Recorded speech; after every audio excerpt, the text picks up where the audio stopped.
பிற கூட்டணி கட்சிகளின் இறுதி தொகுதி பங்கீட்டுக்கு உட்பட்டு இப்பட்டியல் உறுதி செய்யப்படும். இந்த ஒப்பந்தம் சற்று முன் கையெழுத்தானது.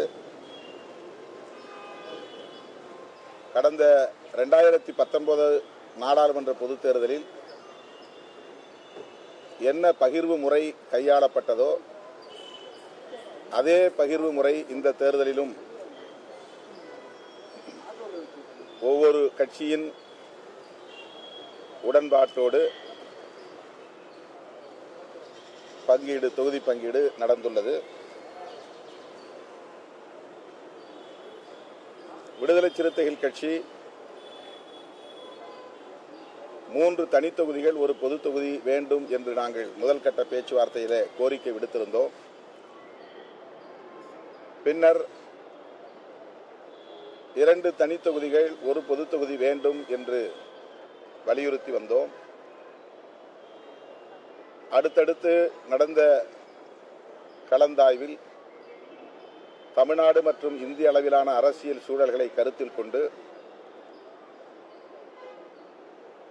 கடந்த தேர்தல்களில் இந்த கூட்டணி எவ்வளவு கட்டுக்கோப்பாக இயங்கியதோ அதுபோல் இந்த தேர்தலிலும் கட்டுக்கோப்பாக இயங்கி ஒட்டுமொத்த வெற்றியையும் பெற வேண்டும் என்கிற அடிப்படையில் விரிவான கலந்தாய்வுக்கு பிறகு விடுதலை சிறுத்தைகள் கட்சி கடந்த தேர்தலின் போது கையாளப்பட்ட அதே பகிர்வு முறைக்கு உடன்பாடு தெரிவித்து அதன் அடிப்படையில் இந்த ஒப்பந்தம் இப்போது கையெழுத்தாகியுள்ளது. 2 தனித்தொகுதிகளில் விடுதலை சிறுத்தைகள் போட்டியிடுகிறோம்.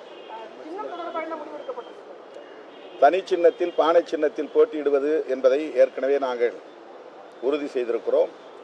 தேர்தல் ஆணையத்தில் விடுதலை சிறுத்தைகள் கட்சியின் சார்பில் பொது சின்னம் எங்களுக்கென ஒதுக்க வேண்டும் என்று கோரிக்கை விடுத்து 15 நாட்களுக்கு முன்னதாகவே தேர்தல் ஆணையத்தில் மனு கொடுத்திருக்கிறோம். தமிழ்நாடு மட்டுமல்ல, தெலுங்கானாவில் 10 தொகுதிகளில் நாங்கள் போட்டியிடுகிறோம்.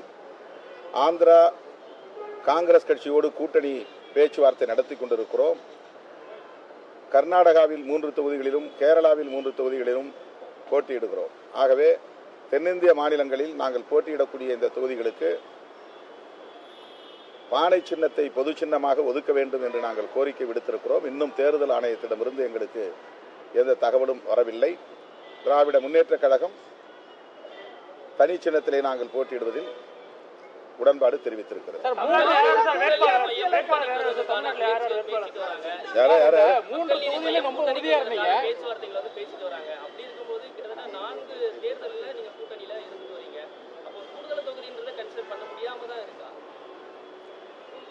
மனம் திறந்து விரிவான விவாதங்களை நாங்கள் நடத்தி முடித்து எல்லா சூழல்களையும் கருத்தில் கொண்டுதான் இதற்கு உடன்பட்டிருக்கிறோம். 3 தொகுதியில் உறுதியா இருந்தீங்க. 3 தொகுதியில் உறுதியா இருந்தீங்க. 2 தொகுதி சம்பந்தமான காரணம் என்ன சார்? இதான் விளக்கம் சொல்லிட்டேனே. எல்லா கூறுகளையும் அனைத்து கூறுகளையும் நாங்கள் அலசி ஆராய்ந்தோம். விரிவாக மனம் திறந்து பேசினோம். எங்கள் கோரிக்கையை நாங்கள் வலியுறுத்தினோம்.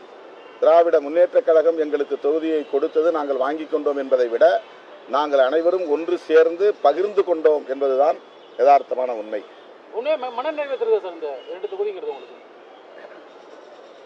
மனநிறைவு இல்லாம எப்படி கையெழுத்து போடுவோம்?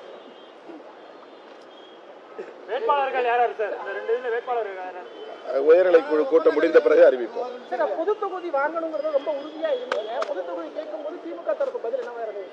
நீங்க திமுக தலைவரிடமே கேட்டுக்கொள்ளணும். அது அடுத்த நாடாளுமன்ற தொகுதியில பார்ப்போம். இன்னும் 5 வருஷம் இருக்கு. நீங்க 5 வருஷத்துக்கு முன்னாடி கேள்வி கேட்கறீங்க.